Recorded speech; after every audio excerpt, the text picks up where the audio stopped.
ورحمة الله وبركاته. الحمد لله رب العالمين، والصلاة والسلام على سيدنا ونبينا مولانا محمد وعلى آله وصحبه وبارك وسلم تسليما كثيرا.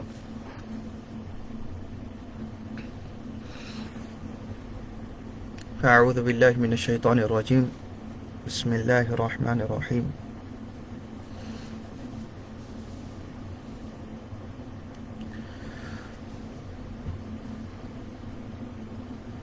عزیزان محترم سامعین، حاضرین ناظرین کرام، گزشتہ 2 ہفتوں سے ہمارا سلسلہ درس اور آگہی بنام بعلوی طریقت، اصول، اسلوب اور عمل کے حوالے سے جاری ہے، اور ہم اس سلسلے کے تعارف کو اور اس نشستوں کی تمہیدی گفتگو ہی میں اپنے پچھلے 2 نشستیں گزار کر آج کی موجودہ نشست میں موجود ہیں۔ سلسلے کا تعارف اس لیے ضروری ہے کہ بہت سارے احباب اس سلسلے سے آگاہ ہی نہیں ہے کہ بعلوی طریقت ہے کیا۔ بعلوی طریقت کے نام پر بہت سارے مختلف طریقوں کی آمیزش اور مختلف سلاسل ولایت اور مشیخیت کا دخل، یہ اس سلسلے کی اصل روح سے ہمیں بہراور ہونے ہی نہیں دیتا۔ ہر سلسلہ، چاہے وہ قادری ہو، نقشبندی ہو، سہروردی ہو، رفاعی ہو، چشتی ہو، کسنزانی ہو، شاذلی ہو، ہر سلاسل ولایت کے اندر اس کی اصل کی ایک اہمیت ہوتی ہے، اس کی اصل تعلیم اور اس کی اصل روح اور اس کا مزاج۔ ہر طریقت کا ایک مزاج ہے۔ فانفجرت منہ 12 عینا، اللہ تعالیٰ نے سلاسل ولایت جاری فرمائے، کیوں کہ ہر مزاج والا وہ اس مزاج کے ولایت کے راستے پر اپنا سلوک اللہ کی طرف طے کرے۔ آج کے دور کی بڑی کمزوری یہ ہے کہ طریقت کہتے کس کو ہیں یہی بہت کم لوگوں کو پتہ ہے۔ نوجوان نسلوں کی بات ہے، بڑے بزرگ جو ہیں وہ تو شاید آگاہ ہوں گے، جن کے پاس میں علمی مزاج رہا اور روحانیت کا ماحول رہا کہ وہ اپنے مشائخین طریقت کے پاس میں صحبت اختیار کیے اور کچھ سیکھا۔ ہمارے دور حاضر میں کئی عمر گزار چکے لوگوں کو بھی دیکھا ہے، اور کئی نوجوان منچلے احباب کو بھی دیکھا ہے کہ جو طریقت پتہ ہی نہیں ہے کہ کیا ہے، بس میں فلاں کا مرید ہوں، صحبت کے نام پر ہفتہ واری یا مہینہ واری نشستوں میں تشریف لے جاتے ہیں اور یہ سمجھتے ہیں کہ یہ ان کی صحبت ہو گئی اور بس لہذا اب تو یہ کامیاب ہیں۔ تو طریقت نہ ہفتہ واری یا مہینہ واری ملاقات کا نام ہے، نہ اس کو صحبت کہتے ہیں، نہ مریدی اس کو کہتے ہیں کہ آپ بس فلاں کا نام لیں اور کہیں کہ میں ان کا مرید ہو گیا تو کافی ہے۔ طریقت یہ شریعت کے بعد اگلا قدم ہے، ایک اگلا درجہ ہے۔ بندہ جیسا کہ عاقل و بالغ ہو جائے، وہ مسلمان ہو، تمیز کرنے والا ہو جائے، اس وقت اس پر شریعت کے اصول اور شریعت کے قوانین نافذ ہو جاتے ہیں. وہاں سے اس کو فرائض اسلامیہ پر عمل کرنا واجب ہو گیا ہے، فرض ہو گیا ہے. جب یہ شریعت کے اوپر عمل کرتا کرتا یہ پختہ ہوتا ہے عمل میں، اور قوانین شریعت کا پاس و لحاظ رکھنے والا بنتا ہے، تب جا کر اگر اس کو چاہیے کہ وہ حقیقت شریعت اور شریعت کی حلاوت کو، باطنی حلاوت کو محسوس کرے. طریقت کوئی شریعت سے جدا چیز کبھی نہیں ہے، کسی ولایت کے سلسلے میں نہیں ہے. یہ شریعت والے کیا جانے، یہ فلاں کیا جانے، یہ سب بہکی ہوئی باتیں ہیں. کئی اہل سنت کا خاصہ ہی یہ ہے کہ کئی اس کے علماء عظام طریقت سے وابستہ بھی ہوتے تھے. جب اپنے علوم شرعیہ کی تکمیل کر لیتے تھے، شریعت کے علم کو حاصل کر لیتے اور ایک درجے میں پہنچتے، وہاں ان کی روح کو کے اندر شریعت کی علوم کی حلاوت ڈالنے کے لیے اور اللہ اور اس کے رسول صلی اللہ علیہ وسلم کی طرف روحانیت کا سفر طے کرانے کے لیے مشائقین طریقت کبھی وہ خود آگے بڑھ کر ایسے معاملات کرتے کہ ان کے طریقت کی طرف چلے آنے کا راستہ بنتا، یا کبھی یہ ہوتا کہ ان علماء کے اندر خود ایک کیفیت اور ایک خالی پن، یا کبھی مزاج کا سوکھا پن، یہ اسباب بنتے. کبھی ان کا خود کا وجدان کہ کچھ کمی محسوس کرتا. یہ چیزیں انہیں کسی کے بارگاہ میں لے جاتی. یا کبھی ایسا ہوتا کہ ان مشائخین طریقت کا آمنا سامنا، ان مشائخین سے آمنا سامنا ہو جاتا، کبھی کہیں نظر ٹکرا جاتی، اور پھر یہ ہوتا کہ اذا رؤوا ذکر اللہ، کہ میرے امت کے اولیاء وہ کہ جنہیں دیکھو تو اللہ یاد آ جائے. تو ان کے چہروں پر نگاہ پڑتی اور محسوس ہوتا کہ یہ کوئی شخصیت ہے کہ جہاں روح اور دل کے تار چھڑ جاتے ہیں. بہت مرتبہ ایسے ہوتا ہے کہ بڑے درجے کے اولیاء کے پاس سے گزرنے کے باوجود بھی دل وہ کیفیت نہیں محسوس کرتا. اس میں نہ وہ ولی کے درجے میں کمی ہے، نہ آپ کے گمان میں یہ آئے کہ بھئی ان کے پاس میں میرا کیا ہے، انہوں پہنچے ہوئے ہوتے تو میرے کو یہ مل جاتا، وہ مل جاتا. نہیں، یہ تصور ہی غلط ہے. یہ تصور ہی غلط ہے کہ ہر پہنچے ہوئے ولی کے پاس میں آپ کو آپ کے مزاج کا خمار میسر آئے، ملے، اور آپ اس سے لطف اندوز ہو جائیں. یہ ہو ہی نہیں سکتا. فانفجرت منه 12 عینا قد علم كل ناس مشربهم، کہ اللہ نے تو سلاسل جاری کر دیے، نہریں جاری کر دی. اب ان نہروں سے وہی پی سکتا ہے کہ جو وہ اپنی نہر کو پہچان سکے کہ ہاں یہ وہ ہے کہ جہاں سے مجھے میسر آئے. تو روح جہاں پہ حلاوت محسوس کرے، روح جہاں پہ ایک تعلق محسوس کرے، اپنا باطنی کیف جو کم ہو رہا ہے، اس کمی کو کہیں کسی کی صحبت میں بیٹھنے سے پورا کامل سمجھے، کامل جانے، جہاں اس کو وہ اسپریچول ٹچ ملے. وہ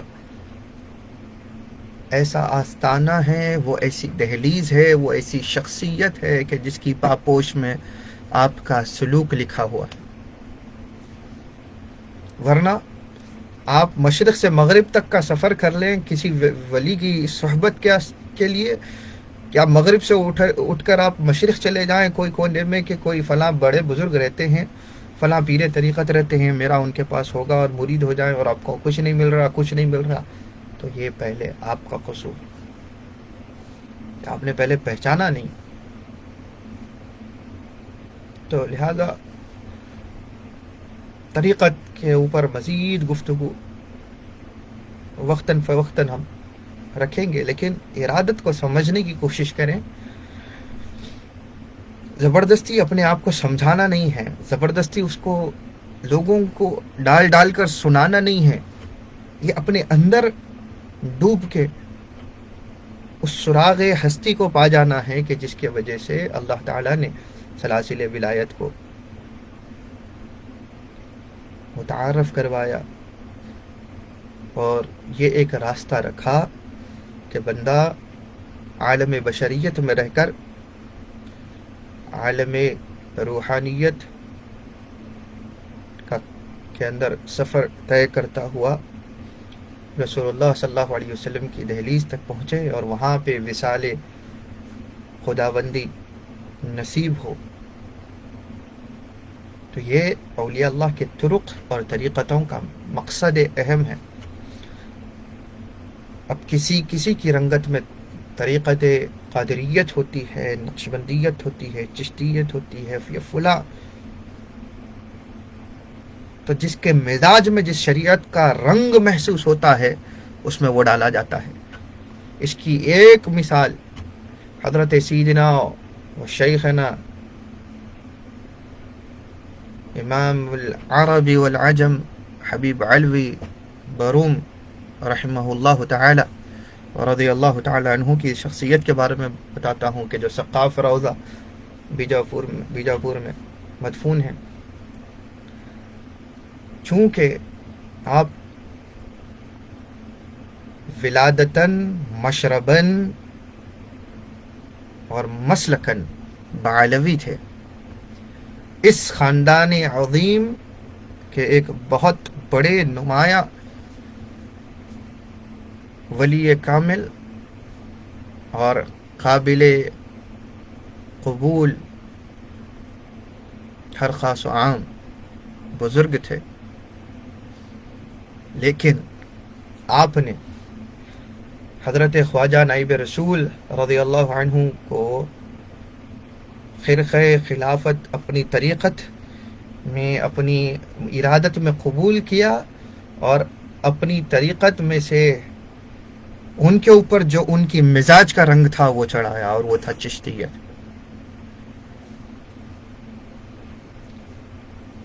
سلاسل ولایت کی کئی سلاسل حبیب علوی باروم کے پاس جمع ہوئے، یعنی سہروردیت کا خرقہ، دوسری طریقتوں کا خرقہ، چشتیت بھی ایک ہے، قادریت بھی ایک ہے، اور بہت ساری دیگر سلسلوں کے خرقے آپ تک پہنچے. لیکن کامل پیر ہی وہ ہے کہ جو جس مزاج کا مرید ہو اس مزاج کا رنگ چڑھائے، جبکہ وہ خود جامع السلاسل ہو. جامع السلاسل یعنی کئی سلاسل جس کے پاس میں آ کر جمع ہو جائیں، کئی سلسلے ولایت کے جس کے پاس آ کے جمع ہو جائیں، اس شخصیت کو جامع السلاسل کہتے ہیں. اس مزاج کا رنگ چڑھائے اور اسی میں کمال عطا فرمائے. ایک نہر کہ جس کا پانی اس کو لگ گیا، اسی نہر سے پلایا جائے، اسی نہر میں ڈبایا جائے، اسی نہر سے سیراب کیا جائے. اس کے بعد پھر اپنی دیگر اجازتوں میں سے جس اجازت کو عطا کرنا تھا انہوں نے عطا کیا. خواجہ نائب رسول پھر لوگ جانتے ہیں، خواجہ نائب رسول رحمت آبادی رحمہ اللہ تعالی. تو یہ ولایت ہوتی ہے، یہ اولیاء اور مشائقین طریقت کا کام ہوتا ہے، کوئی معمولی چیز نہیں ہوتی. یہ دیوانگی ایسی کہ جس کے اندر شریعت کی فرزانگی گم نہ ہو، اس کو اصل روحانیت، اصل طریقت کہتے ہیں. کہ شریعت کے اوپر عمل کہیں اثر انداز ہوئے بغیر اس شریعت کی روح تک پہنچا جائے، اور اس شریعت کو عطا کرنے والے تک پہنچا جائے، اس کو طریقت کہتے ہیں۔ الغرض کے سیدنا فقی المقدم رضی اللہ تعالی عنہ کا کرم کہ یہ سلسلہ ولایت بعلویہ ہمیں عطا ہوا، اور الغرض کہ آپ سے پہلے بھی کئی اولیاء و صالحین اسی خاندان کے بزرگ موجود ہوئے، نسل در نسل آپ تک یہ سلسلہ پہنچا، لیکن کسی نے اس سلسلے کو مدون شکل نہیں دی تھی، کسی نے اس کے اصول مرتب نہیں کیے تھے۔ یہ صرف سیدنا فقی المقدم رضی اللہ عنہ کے لیے خاص خصوصیت رکھی گئی، چھوڑی گئی، اور آپ ہی کے بدولت یہ سلسلہ متعارف رہا۔ ہم نے اس کے بہت سارے دیگر پہلوؤں پر پچھلی گفتگو میں بحث کی، جیسا کہ پچھلے مرتبہ یمن کی خصوصیات کے جو اصل مسکن بنا، کہ جہاں پہ یہ سلسلہ متعارف ہوا، اور جہاں پہ یہ سلسلہ آپ یہ کہیں کہ پیدا ہوا، اس کی نشو و نما ہوئی، اور یہ سلسلہ وہاں سے اپنی جڑیں پھیلاتا ہوا چاردانگی عالم تک پہنچا، اور پہنچ رہا ہے۔ اس کی روشنی عالم کو روشناس کر رہی ہے، منور کر رہی ہے۔ خاندان نبوت صلی اللہ علیہ وسلم کے ساتھ، حضور کی صحابہ و اہل بیت کے ساتھ، اور پھر خود نور نبوت صلی اللہ علیہ وسلم کے ساتھ اس کا تعارف پہنچا رہی ہے۔ اور جیسا کہ یہ زمانہ قدیم میں پہنچاتی رہی۔ یہاں ہم نے ایک بات کہی تھی پچھلے گفتگو میں کہ تریم جو حضرموت کا شہر، یہاں پہ بلکہ خطہ حضرموت میں دو ہی شخصیتیں ہیں، ایک اللہ رب العزت جل جلالہ و جل شانہ، اور سیدنا و شیخنا غوثنا و قطبنا الفقی المقدم محمد بن علی بعلوی رضی اللہ عنہ۔ مطلب کیا ہے کہ اس تک پہنچنے کا ایک ہی راستہ ہے، وہ ہے فقی المقدم۔ فقی المقدم کے ذریعے سے چلتے ہوئے رسول اللہ صلی اللہ علیہ وسلم کی بارگاہ تک، اور پھر وہاں سے اللہ رب العزت کا وصال، یہ صرف فقی المقدم کے طریق سے اور ان کی ذات کے ذریعے سے تمسک اور ان کے سلسلے سے وابستگی سے ہے۔ اور سارے تریم میں اور حضرموت میں اس کے علاوہ کوئی دوسرا طریقہ نہیں ہے، اس کے علاوہ کوئی دوسرا طریقہ نہیں ہے۔ سارے طریقے ان کی ذات کے پاس میں آ کر جمع ہو گئے، اور ان کے بعد کوئی دوسرا طریقہ نہیں۔ اب جس کو جو ہے وہ یہیں سے لیتا ہے، جس کو جیسا شرب چاہیے، جیسا پیمانہ چاہیے، وہ انہی کی بارگاہ سے پیتا ہے، ان کے علاوہ نہیں۔ تو سیدنا فقی المقدم کی کچھ اہمیت اور خصوصیت ہے یہاں، اگر آپ اس کو سمجھنا اور سننا چاہیں تو سمجھنا چاہیں تو سیدنا فقی المقدم کی ذات گرامی تقریباً آج سے 800 سال پہلے، اور آپ کا سن وصال، سیدنا فقی المقدم کا سن وصال ہی رہا تقریباً 653 ہجری، اور ولادت تھی 574 ہجری۔ ولادت کا دن متعین نہیں ہے، لیکن جو ہے نا آپ کا وصال اور ولادت کا سال 574 ہجری رہا، اور 653 ہجری آپ کا یہ سن وصال، سوچے کتنا عظیم اور قرب رسالت صلی اللہ علیہ وسلم کا زمانہ ہے.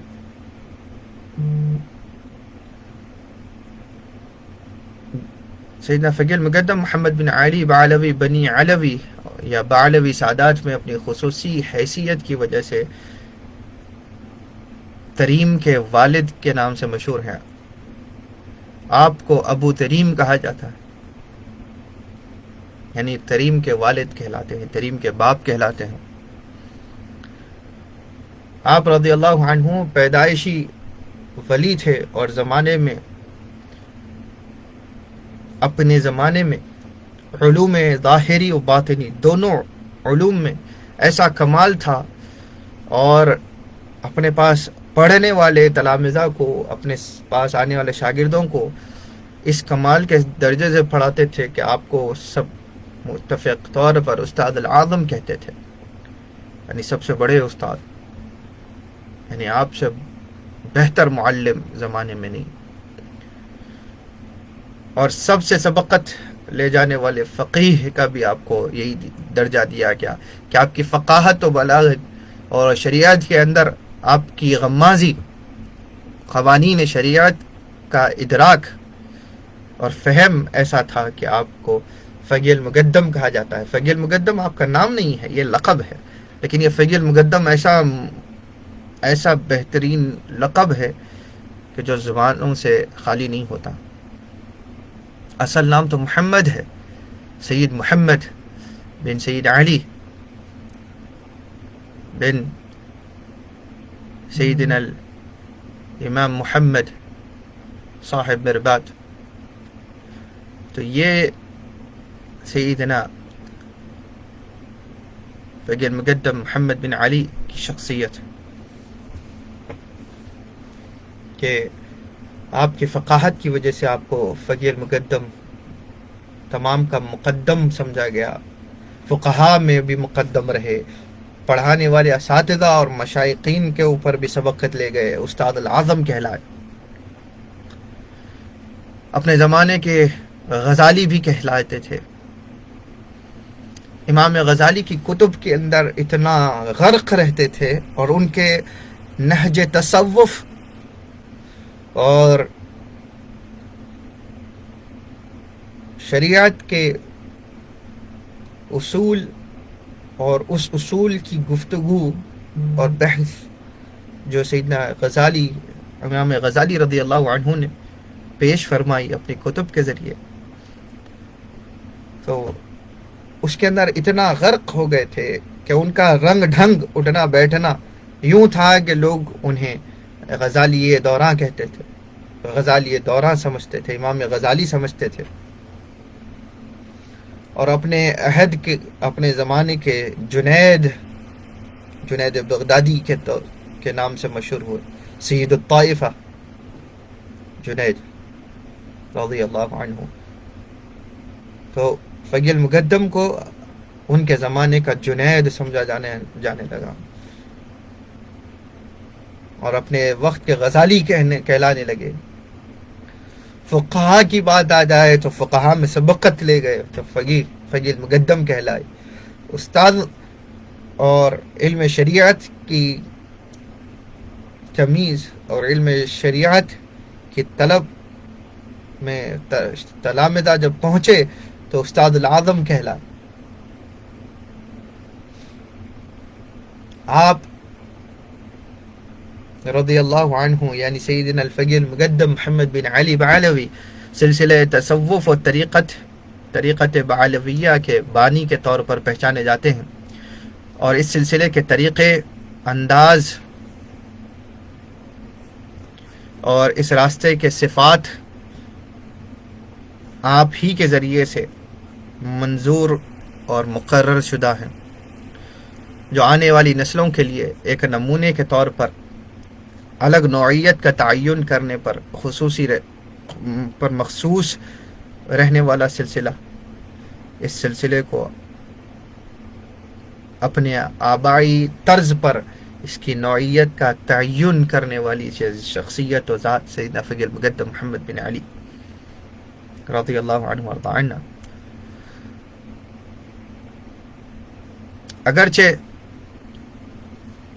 یہ سلسلہ پہلے ہی سے اپنے آبا و اجداد کے طریقے پر چل رہا تھا، لیکن یہ طریقہ تصوف کے ساتھ اس وقت ضم ہو گیا کہ جب حضرت شیخ المغرب ابو مدین غوث شعیب بن حسن المغربی رضی اللہ عنہ نے اپنا خرقہ سیدنا الفقی المقدم رضی اللہ عنہ کو بھیجا. خرقہ خلافت و طریقت ضروری نہیں کہ شیوخ حاضر رہ کر پہنائیں.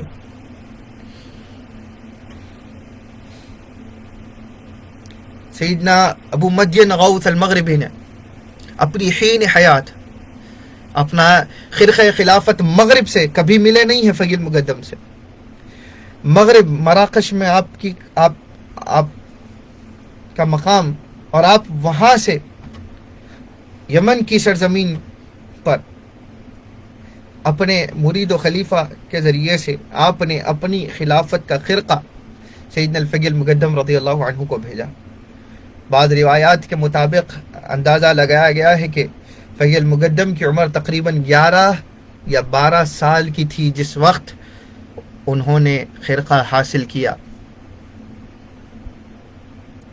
اس کے بارے میں البحث عن الحقیقہ نامی کتاب میں سیدنا حبیب مصطفیٰ بن عبد الرحمن العطاس رضی اللہ عنہ ذکر فرماتے ہیں. فقی المقدم کے شیخ اور بزرگان دین کو اس وقت تشویش ہوئی جب آپ رضی اللہ عنہ نے یہ سرمایہ قبول کیا، تو آپ کے جو بڑے تھے اس وقت آپ کے دور میں بعلوی سادات اور دیگر اولیاء صالحین جو موجود تھے حضرموت میں، ان کو بڑی تشویش ہوئی کہ سرمایہ قبول کیا، کیونکہ وہ یہ خیال کرتے تھے، وہ بزرگ یہ خیال کرتے تھے کہ سیدنا فقی المقدم رضی اللہ عنہ اپنے روایتی راستے سے ہٹ جائیں گے، یا پھر اپنے روایت یعنی آباء و اجداد سے جو سلسلہ چل کر آیا تھا اس تعلیمات میں زیادہ صوفی طرز عمل کا تعارف کرائیں گے، یعنی تصوف ہی تصوف بھر دیں گے، یا ایسا ہو جائے گا کہ شریعت بیگانی ہو جائے گی، جیسا کہ احوال تھے اس دور میں.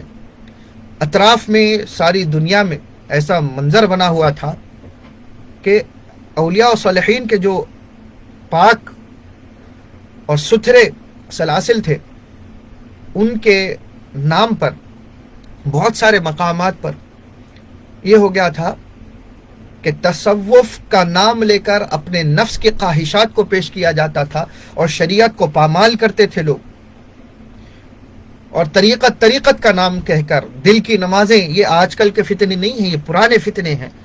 دل کی نماز کہہ کر ارے ظاہر کی نماز کیا پڑھتے، دل کی نماز پڑھ. نعوذ باللہ، یہ تصوف ہمارے پاس تو نہیں ہے، یہ تصوف کسی اولیاء کے پاس میں نہیں ہے، یہ بدماشی ہے، یہ زہر گھولتے ہیں نفس کے پجاری، اپنے نفس کی طریقت کے اوپر عمل کرنے والے. طریقت سلاسل ولایت پر عمل نہیں کرتے ایسے لوگ، بزرگوں کو بدنام کرتے ہیں. تو یہ بھی ڈرنے لگے تھے، ارے یہ جو سلسلہ بچا ہوا ہے اور یہ خطہ جو بچا ہوا ہے حضرموت کا، اس زمانے کی بات کہ یہ سلسلہ بچا ہوا ہے کہ اس کے اندر کوئی بدتمیزی اور نفس کشی اور تصوف کا کے نام پر شریعت کے مترادف کوئی چیز تعارف نہ ہو جائے، بلکہ صرف تسبیح لے کر بیٹھ گئے، دن بھر ذکر و اذکار کر رہے ہیں، اور اپنے دنیاوی مشاغل اور ذمہ داریوں کی طرف کوئی توجہ نہیں ہے، اپنے اہل و عیال کی طرف توجہ نہیں ہے. تو پھر سلسلہ ہی خدا کی امان میں ہے، یہ گمان کرنے لگ گئے تھے. لہذا سیدنا فقی المقدم رضی اللہ عنہ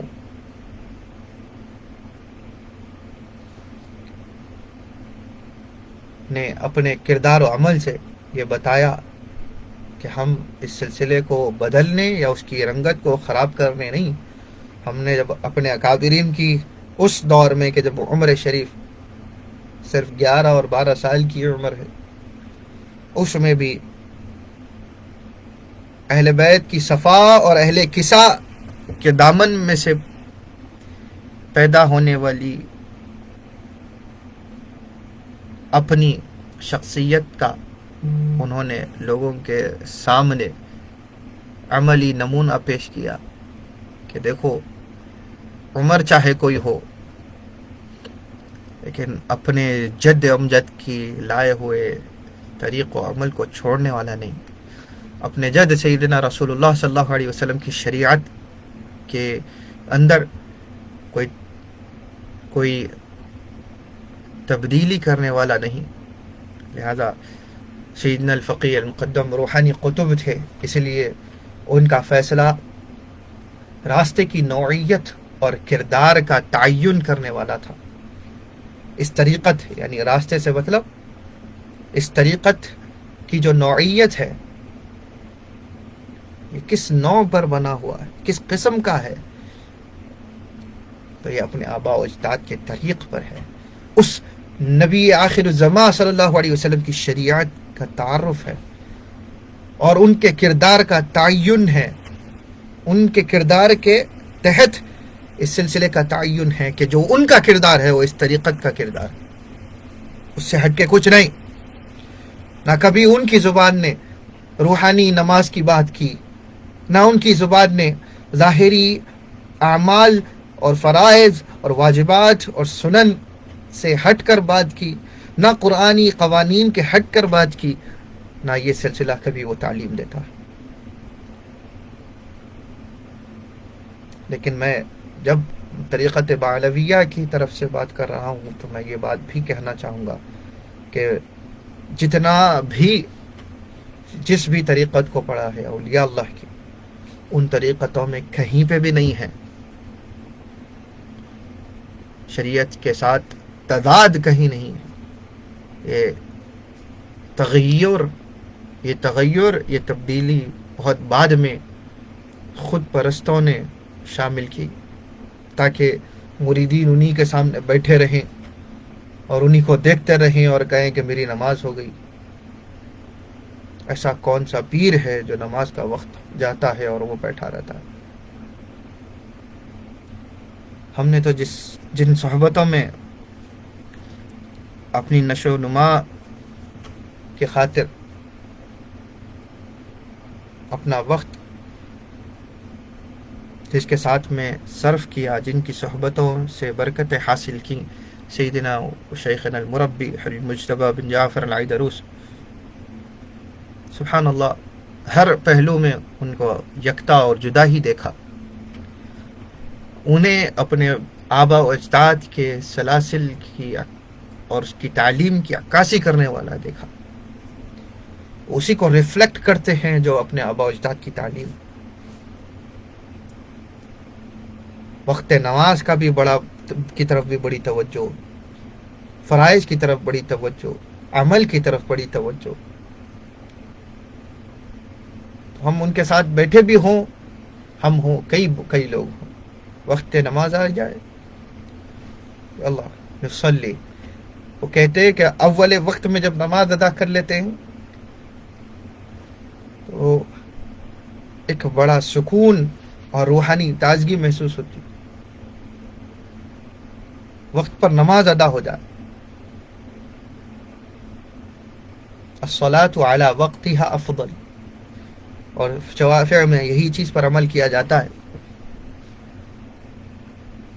شوافع میں یہی چیز کی طرف عمل کیا جاتا ہے اور اسی پر توجہ دلائی جاتی ہے کہ الصلاۃ علی وقتها، کہ نماز اپنے وقت مقررہ پر، ابتدائی وقت پر پڑھ لینا،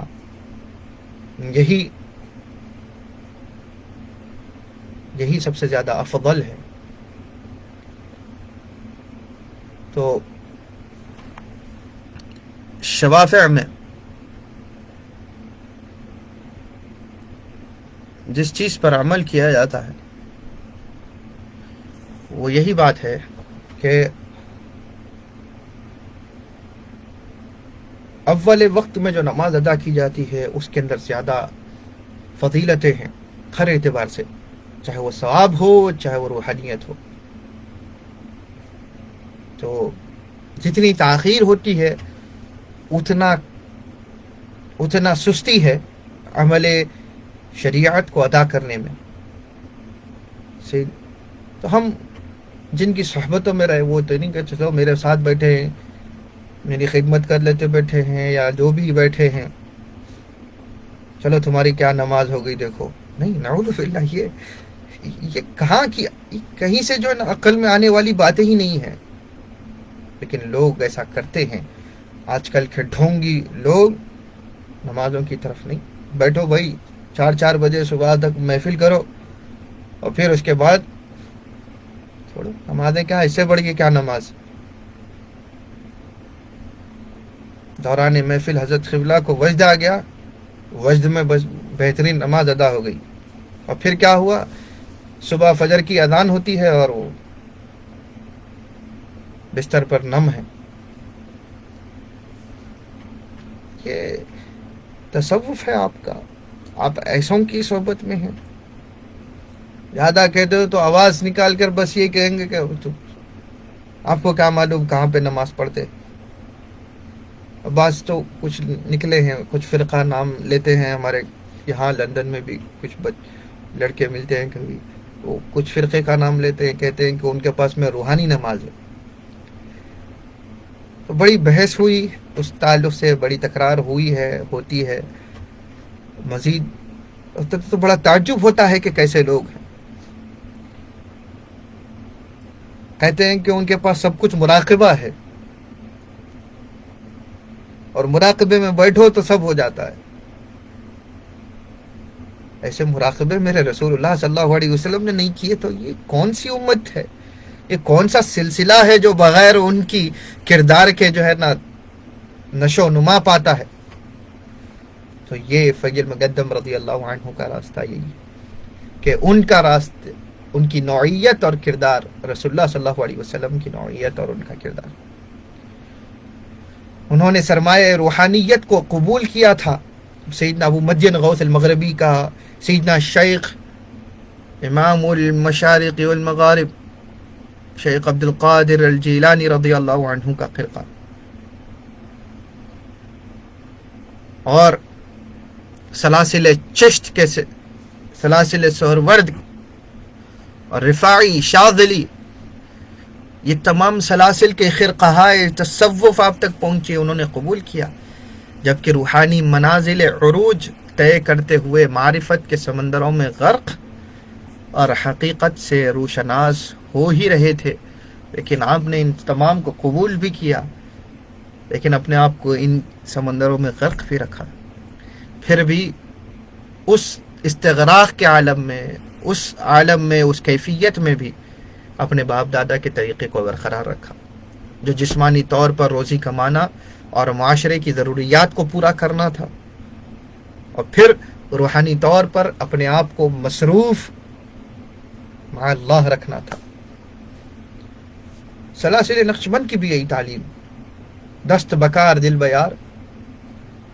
سیدنا محدث دکن عبداللہ شاہ نقشبندی مجدد قادری رضی اللہ تعالیٰ عنہ اپنی کتب میں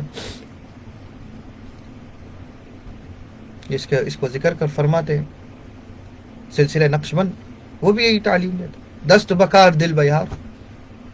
آپ جسمانی طور پر ضروریات اور اس دنیا کے لوازمات کو پورے کرنے میں رہیں، اور دل آپ کا اللہ کے ساتھ مصروف رہے، مشغول رہے. اس کو روحانیت کہتے ہیں. آپ نے جو تبدیلی کی، سیدنا فیض المقدم نے جو تبدیلی کی، وہ اپنی تلوار کو توڑ کر عدم تشدد کی راہ کو قائم کرنا تھا، جو عام طور پر تحفظ کے لیے چلائی جاتی تھی. اس زمانے میں تلوار اسلحہ اپنے ساتھ رکھا جاتا تھا، احوال کی وجہ سے، حالات کی وجہ سے. حالات اس سے سرگرم رہتے تھے کہ تلوار خود فیض مقدم دوران درس 7-8 سال کی عمر مبارک ہے، اس وقت بھی آپ کے زانو مبارک پر تلوار ہوتی تھی کہ ہمیشہ کسی حملے کے لیے تیار رہتے تھے.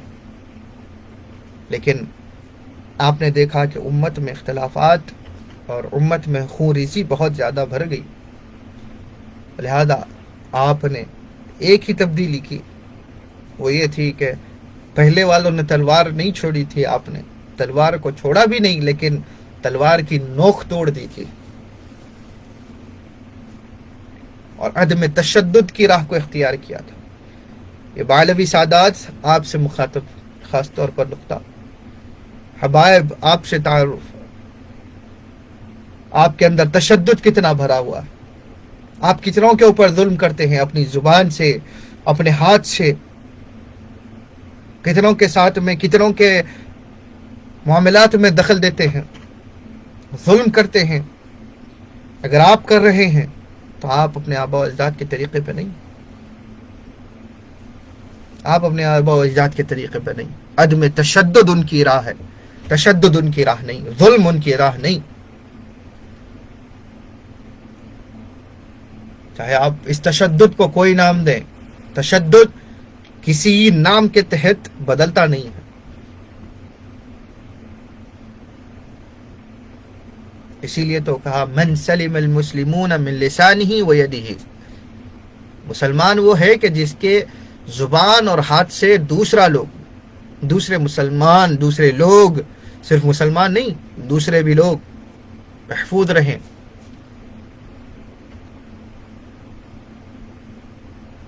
اگر آپ کے اندر وہ سلامتی نہیں ہے، آپ لوگوں کو وہ سلامتی فراہم ہی نہیں کر سکتے، تو پھر آپ کون سی طریقت کی بات کرتے ہیں؟ آپ کس ولایت اور خانقاہ کی بات کرتے ہیں؟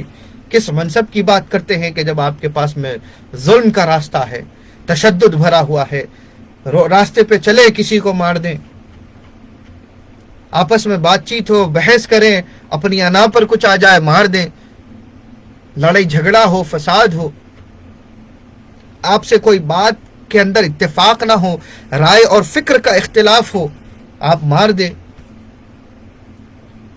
آپ کے ساتھ ٹھہرا ہوا آپ کا مرید یا آپ کا چاہنے والا کوئی بات کر دے، آپ اس کے اوپر برس جائیں، وہ آپ کی حمایت کرے تو آپ اپنے آپ کو بوسٹ کریں اس کے اوپر، آپ کی انا گرم ہو جائے اور آپ سامنے والے پر ظلم کر دیں.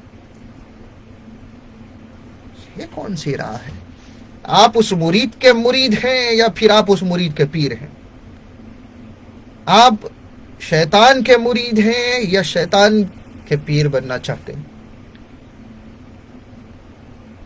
رسول اللہ صلی اللہ علیہ وسلم نے نہیں فرمایا کہ شیطان ہر ایک کے ساتھ ہے؟ میرے ساتھ بھی تھا، میرے ساتھ جو شیطان تھا وہ بھی مسلمان ہو گیا. ایسا سلم رسول اللہ صلی اللہ علیہ وسلم، ایسی سلامتی حضور کی،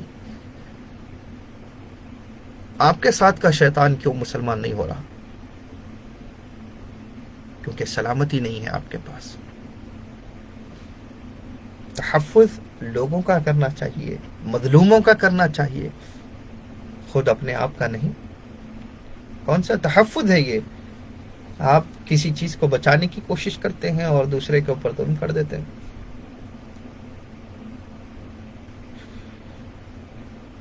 بعلوی سادات کے لیے فقی المقدم سلسلہ مشائخ میں سب سے اہم اولیاء میں سے ایک ہیں، اور سادات بعلوی کہتے ہیں کہ ہم فقی المقدم محمد بن علی بعلوی رضی اللہ عنہ پر کسی کو ترجیح نہیں دیتے. فقی المقدم کے اوپر کسی کو ترجیح نہیں دیتے سوائے اس کے کہ وہ رسول اللہ صلی اللہ علیہ وسلم کے صحابی ہوں یا کوئی ایسے شخص جس کی فضیلت روایت نبوی صلی اللہ علیہ وسلم میں خاص طور پر بیان کی گئی ہو، جیسا کہ حضرت اویس القرنی رضی اللہ عنہ یا دیگر. یعنی فقی المقدم کے اوپر کسی کا درجہ نہیں مانا جاتا. آباء و اجداد کی بات نہیں ہے، آباء و اجداد تو اور ہیں، تو خون ہے، نسب ہے. اس زنجیر اور اس سلسلے آباء و اجداد میں اگر کوئی باہر کی شخصیت و بزرگ ہوں، آپ فقی المقدم سے جو رسول اللہ صلی اللہ علیہ وسلم تک کا راستہ ہے، اس میں خارج نسب یعنی آپ کے نسب کے علاوہ، آپ کے اجداد کے علاوہ چاہے وہ کوئی ہوں، سادات بعلوی ان کو ترجیح نہیں دیتے، سوائے اس کے کہ وہ رسول اللہ صلی اللہ علیہ وسلم کے صحابی ہیں۔ اگر تو وہ صحابی رسول ہیں تو ٹھیک ہے، ان کا درجہ اور ان کی فضیلت سب کے اوپر، فقی المقدم کے بھی اوپر۔ صحابی ہیں تو فضیلت اوپر،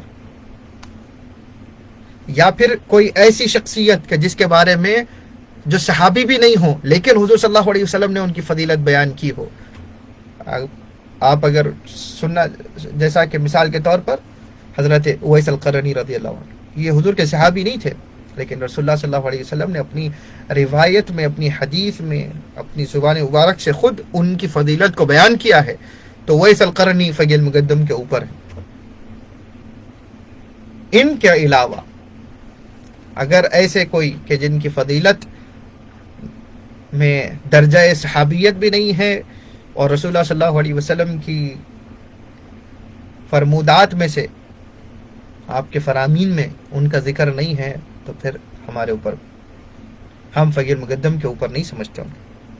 امام الحداد رضی اللہ عنہ نے اپنے ایک خط میں ذکر کیا ہے کہ الفقی المقدم اور سیدنا شیخ عبد القادر الجیلانی رضی اللہ عنہما دونوں عظیم امام تھے۔ اب یہ جو بات گفتگو ہے اس کو بڑے سلیس اور سادہ مزاج سے سنیں، اس میں کسی کی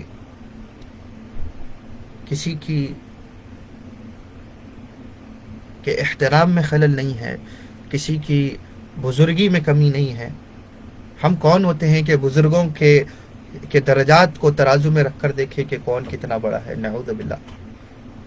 لیکن ہم صرف اس طریقت کی بات کر رہے ہیں، تو اپنے ذہن کو سادہ رکھ کر سمجھنے کی کوشش کریں تو بہت آسانی سے سمجھ میں آتی ہے کہ فرماتے ہیں کہ یہ دونوں فقی المقدم اور شیخ عبد القادر جیلانی رضی اللہ عنہ دونوں عظیم امام تھے۔ وہ تمام روحانی قطبوں اور سنی شرفاء پر محیط تھے، یعنی کہ سنی سادات، اہل سنت والجماعت کے عقائد کے تحت جو سادات کرام کی پیروی ہے، یہ ان تمام کے قطب ہیں۔ یہ دونوں عظیم امام اور دونوں عظیم قطب۔ ہم فقی المقدم پر زیادہ انحصار کرتے ہیں، یہ امام الحداد کا فرمان، ہم فقی المقدم کی ذات پر زیادہ انحصار کرتے ہیں اور انہی سے سب سے زیادہ استفادہ حاصل کرتے ہیں، انہی سے مستفید ہوتے ہیں، کیونکہ وہ والد اور شیخ ہیں ہمارے۔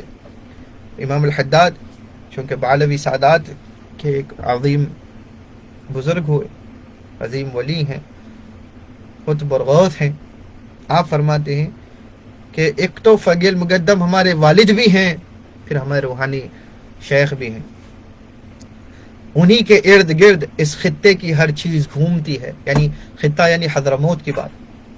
کہا کہ ایسا قطب فقی المقدم کی ذات ہے کہ جن کے ارد گرد سارا خطے کی ہر چیز، ساری سائیکل انہی کے اطراف ہے۔ ہمارے لیے اور دوسروں کی طرح وہ مقام میں برابر ہیں، یعنی سیدنا فقی المقدم اور سیدنا شیخ عبد القادر جیلانی رضی اللہ عنہ مقام میں برابر ہیں، تاہم سیدنا شیخ عبد القادر جیلانی رضی اللہ عنہ زیادہ اس ظاہری دنیا میں مشہور ہیں، باطن میں بھی مشہور ہیں، لیکن ظاہری دنیا میں آپ کو درجہ اظہار بہت عطا ہوا اور آپ نے اظہار بھی بہت کیا، آپ کی ذات کے اندر اظہار ہی اظہار تھا۔ حسنی سید ہیں، امام حسن المجتبی ابن علی المرتضی رضی اللہ عنہ درجہ خلافت سیدنا علی المرتضی رضی اللہ عنہ کے بعد جن کی طرف پہنچا اور خلافت کے منصب پر پانچویں خلیفہ کی حیثیت سے جنہوں نے خلافت اور اقتدار سنبھالا وہ سیدنا امام حسن، جبکہ امام حسین، آپ یہ دونوں سادات کو لے لیں، حسن و حسین رضی اللہ عنہما، اب ان میں درجہ کس کا بڑا ہے بیان کر سکتے ہیں آپ؟ نہیں کر سکتے۔ جس درجے کو رسول اللہ صلی اللہ علیہ وسلم نے بیان کرنا پسند نہیں کیا، کہا کہ نہ یہ بیٹا کم ہے نہ یہ بیٹا کم ہے، اور مجھے دونوں میں کوئی مقابلہ ہو جائے، چھوٹا بچپن کا مقابلہ ہو جائے، آپس میں لکھنے پڑھنے کا مقابلہ ہو جائے، طاقت و زور کا معاملہ ہو جائے، تو حالت بچپن میں میں یہ نہیں چاہتا کہ میرا دونوں شہزادوں میں کوئی فیصلہ ہو اور ایک شہزادے کے لیے، ایک شہزادے کے دل میں تکلیف محسوس ہو، رنج جو پایا جائے، مجھے یہ قبول نہیں۔ جس کے اندر درجہ بندی نہ حضرت سیدہ فاطمہ الزہرا نے کی، نہ جن کے اندر فضیلت و برتری میں درجہ بندی سیدنا علی المرتضیٰ نے کی۔ حد تو یہ ہے کہ فیصلے کے لیے حضرت جبرائیل امی کو بلایا گیا تو انہوں نے بھی کہا کہ یا رسول اللہ میرے اندر استطاعت نہیں کہ میں دونوں سعادات کے اندر، دونوں سید ہیں، تو اس لیے کیا کہا رسول اللہ صلی اللہ علیہ وسلم نے؟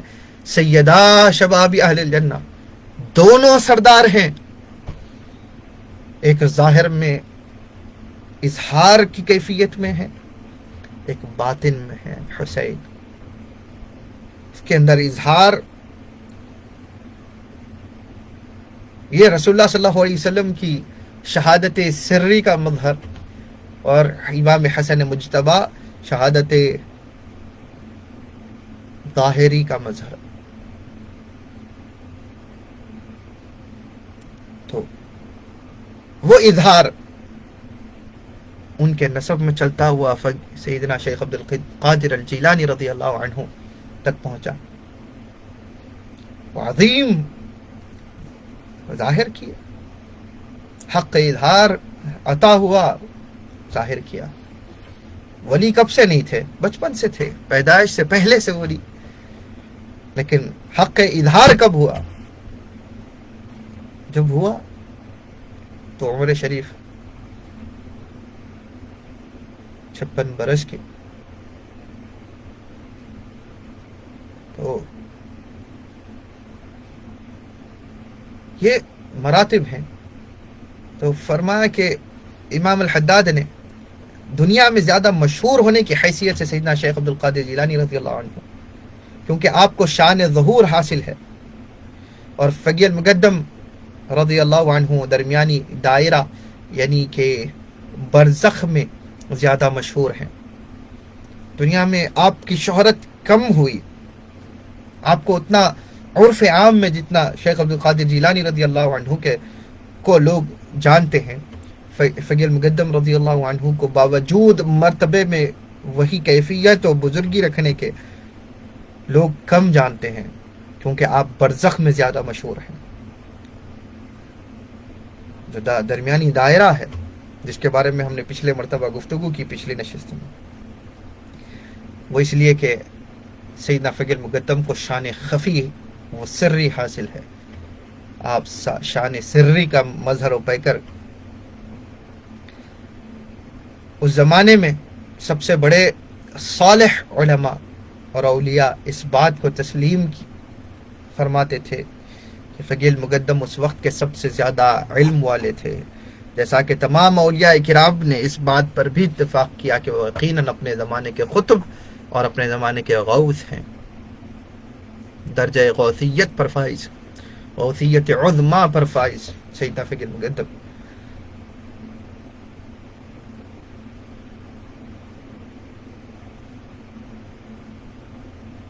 آپ رضی اللہ عنہ نے شریعت کے اسرار اور رموز کا مطالعہ کیا اور اس کی حقیقتوں کے سمندر میں اس قدر ڈوب گئے کہ آپ رضی اللہ عنہ مجتہد مطلق کے درجے پر پہنچ گئے۔ آپ کو مجتہد مطلق کہا گیا کہ کسی نے آپ کے اجتہاد پر اختلاف نہیں کیا۔ اس درجے کے تمام جو معیارات تھے ایک مجتہد بننے کے جو معیارات ہیں ان تمام کو پورا کرتے ہوئے غایت کمال کی سطح تک پہنچ گئے سیدنا فقہ مقدم. آپ کی حکمت، آپ کی زبان پر بہت سے رموز شریعت و تصوف کی نقاب کشائیوں کے ذریعے ظاہر ہوا کرتی تھی. کئی مکاشفات آپ کی زبان سے، آپ کے طرز عمل سے، شریعت اور تصوف کے کئی راز آپ کے ذریعے سے انکشاف پاتے تھے، ان کا کشف ہوا کرتا تھا، لوگ جانا کرتے تھے اس راز کو آپ کے ذریعے سے. آپ کی نقاب کشائی اور روحانی علم کا ابتدائی مرحلہ کامل ترین مشائخ طریقت و شریعت کے آخری منزلوں کی کیفیات جیسا تھا. یعنی کہ درجہ علم حاصل کرنے میں جب فقہ مقدم ابتدا میں تھے، اپنی علم کی ابتدا میں تھے، ابھی شریعت کا علم اور طریقت کا علم، طریقت کے راستے ابتدا ہی میں ہیں، اور کیفیت یہ تھی کہ کامل مشائقین بھی ششدر رہ جاتے تھے، پریشان رہ جاتے تھے، حیران ہو جاتے تھے وہ کمالات کو دیکھ کر، وہ کیفیات کو دیکھ کر کہ یہ کیفیات کوئی معمولی کیفیات نہیں. اے فقیہ المقدم محمد کہتے تھے کہ بیٹے محمد یا بنیا، تمہیں دیکھ کر یہ بات حقیقت میں عیاں ہوتی ہے کہ اہل بیت کے بچے ایسے ہوتے ہیں. اہل بیت کے اندر حضور صلی اللہ علیہ وسلم نے کمال کبھی منقطع نہیں کیے، یہ تمہیں دیکھ کر پتہ چلتا. اے اس خاندان کے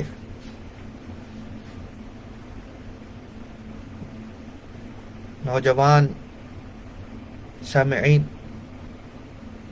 اے خاندان حبائب کے فرزندان، اپنے اندر کمال جو ہے اس کو باہر آنے کے لیے محنت کی ضرورت ہوتی ہے، علم حاصل کرنے کی ضرورت ہوتی ہے، چوراہوں پر گزرنے کی اور چیخ و پکار کرنے کی ضرورت نہیں ہوتی، ہتھیار لے کر گھومنے کی ضرورت نہیں ہوتی، کسی کو تکلیف دینے کی ضرورت نہیں ہوتی. اس سے آپ کا کمال ظاہر نہیں ہوتا، اس سے آپ کا رعب نہیں ہوتا، اس سے لوگوں میں صرف ڈر و خوف پیدا ہوتا ہے. آپ ڈر و خوف کے لیے نہیں پیدا ہوئے تھے، آپ لوگوں کے اندر امن اور لوگوں کے اندر سکون پیدا کرنے کے لیے پیدا ہوئے، لوگوں کے دلوں کے اندر اطمینان ڈالنے کے لیے پیدا ہوئے.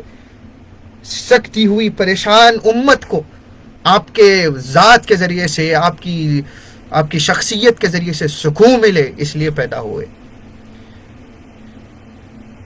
آپ اپنے آباء و اجداد کے سلسلوں سے وابستہ لوگوں کو آپ کے آباء و اجداد کے ساتھ اور قریب کرنے کے لیے پیدا ہوئے، نہ کہ انہیں دور کرنے کے لیے.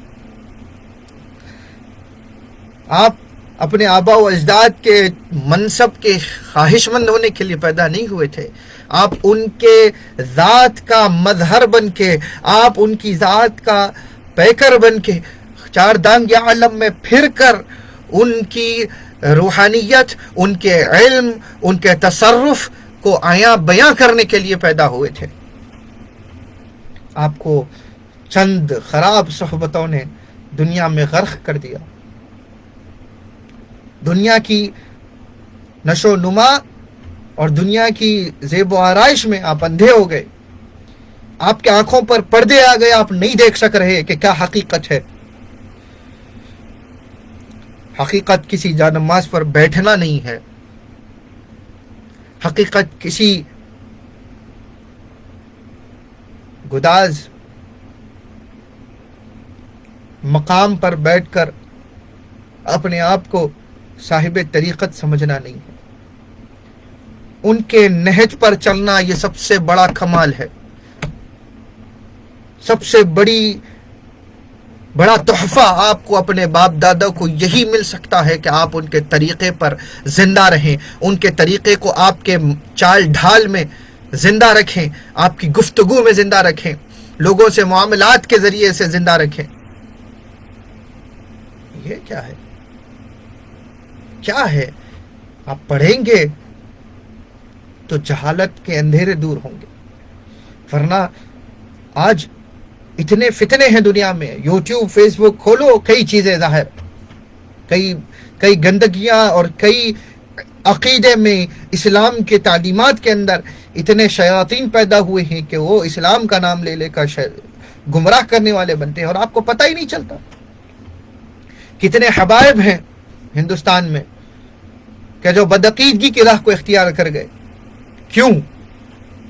کہ علم نہیں تھا، نہ اپنے باپ دادا کی ذات کا علم، نہ ان کی روحانیت اور ان کے کمالات کا علم، نہ ان کی طریقت کی حقیقت کا علم کہ یہ طریقت آتی کیسے ہے، یہ طریقت کہتے کس کو ہیں، بجائے اس کے کہ کسی نے آپ کے پاس میں، آپ کے محلوں میں اپنے گڑھ بنائے اور انہیں نے کہہ دیا کہ یہ طریقت کہاں ہے قرآن میں بتاؤ، اور آپ کہنے لگ گئے کہ نہیں ہے۔ اس کے کہنے پر مان گئے، لیکن اپنے باپ دادا کے طرز عمل کے اوپر آپ انگلی اٹھانے لگ گئے۔ کیا ہو گیا آپ کی عقلوں کو؟ یوں تو کوئی آپ کو گالی دے دے تو برداشت نہیں ہوتا، کوئی آپ کے باپ یا ماں کا نام لے کر گالی دے دے آپ کو برداشت نہیں ہوتا، آپ کے باپ دادا کی تعلیم کو کوئی گالی دیتا ہے ٹھہر کر، ان کے طرز عمل کو، ان کے رستوں کو، روش کو گمراہ کہتا ہے کھڑے ہو کر، اس کو گالی نہیں سمجھتے آپ؟ اس کا جواب مار پیٹ نہیں ہوتی، اس کا جواب یہ ہوتا ہے کہ آپ علم حاصل کریں اور اس علم کے اندر آپ تمیز اور مزاج پیدا کر کے ان کے سامنے پیش ہوں اور کہیں کہ آؤ قرآن مجھے بتاؤ کہ اب کیا کہتا ہے۔ آپ کے اندر یہ جسارت و جرأت ہے، آپ کے اندر یہ کمال؟ میں بڑا ہوں، میں پہلے ہوں، حبائب میں بھی ہم پہلے ہیں، ہم بڑے ہیں، یہ ہمارا سلسلہ بڑا ہے، یہ تو وہی جہالت ہے، یہ تو وہی جہالت ہے جس میں سے رسول اللہ صلی اللہ علیہ وسلم ہمیں نکالنے کے لیے آئے تھے، اور آپ اپنے آپ کو ان کا نام لے کر، ان کی آل ہونے کا فخر رکھ کر آپ اپنے آپ کو واپس وہی اندھیروں میں لے جا رہے ہیں۔ اس کو نہیں کہتے۔ ہر وہ جو آپ سے عمر میں بڑا ہے، آپ سے کوئی جزوی کمال میں بڑا ہے،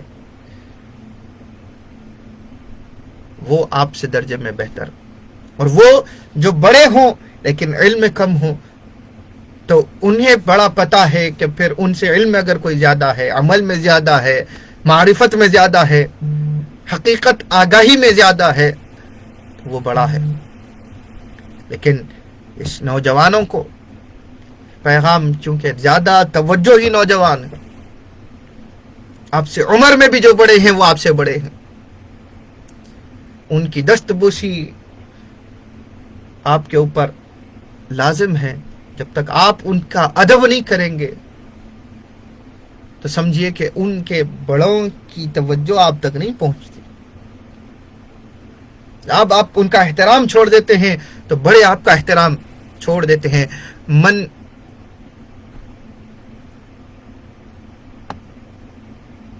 لیس منا من لم یؤخر کبیرنا، حضور صلی اللہ علیہ وسلم نے فرمایا کہ وہ ہم میں سے ہی نہیں ہے کہ جو اپنے بڑوں کا ادب نہیں کرتا، چاہے عمر میں 1 دن بڑے ہوں یا 100 سال بڑے ہوں۔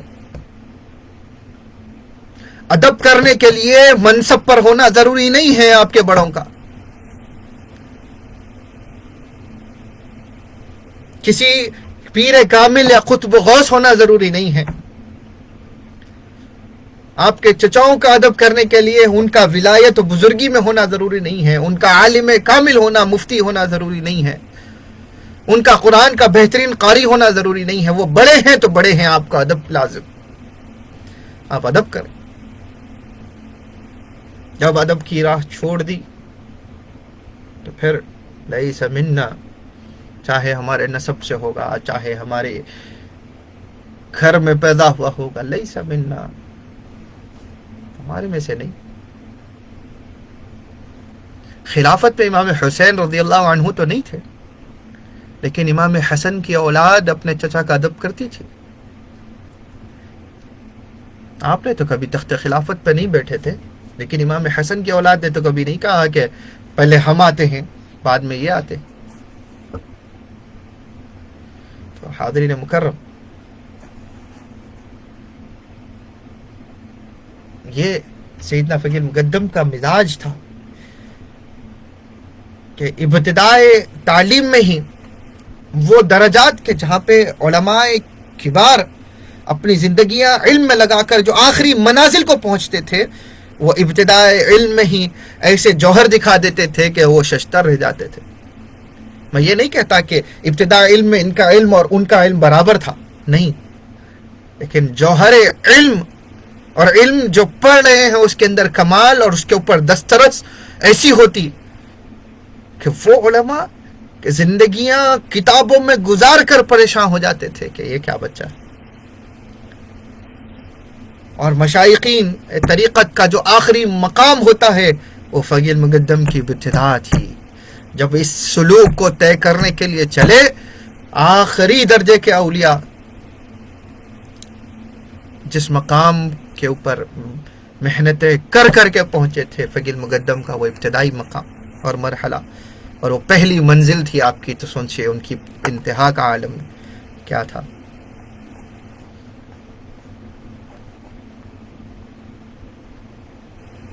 آپ رضی اللہ عنہ کے یعنی فقی المقدم کے خطوط میں علوم باطنی اور ظاہری کی باریکیوں اور آسمانی رازوں کا مشاہدہ کرتے ہوئے علماء اور مشائخین نے یہ نتیجہ اخذ کیا کہ فقی المقدم کسی بھی دوسرے عالم و صوفی سے زیادہ ترقی یافتہ اور کامل تھے. کسی کے جیسے نہیں، کسی کے اندر یا کسی کے تحت نہیں، بلکہ ان کے درجے سے بھی اعلیٰ اور ارفع تھے. ان میں سے بعض نے فقی المقدم کے خطوط کا جواب دیتے ہوئے بعض اولیاء اور صلحاء نے یہ جواب دیا کہ یہ وہ درجہ ہے جو نکات اور باریکی اور تصوف کے جو رمز آپ بیان کر رہے ہیں، یہ وہ درجہ ہے جہاں ہماری روحانیت، ہماری روحانی حالت نہیں پہنچی ہے.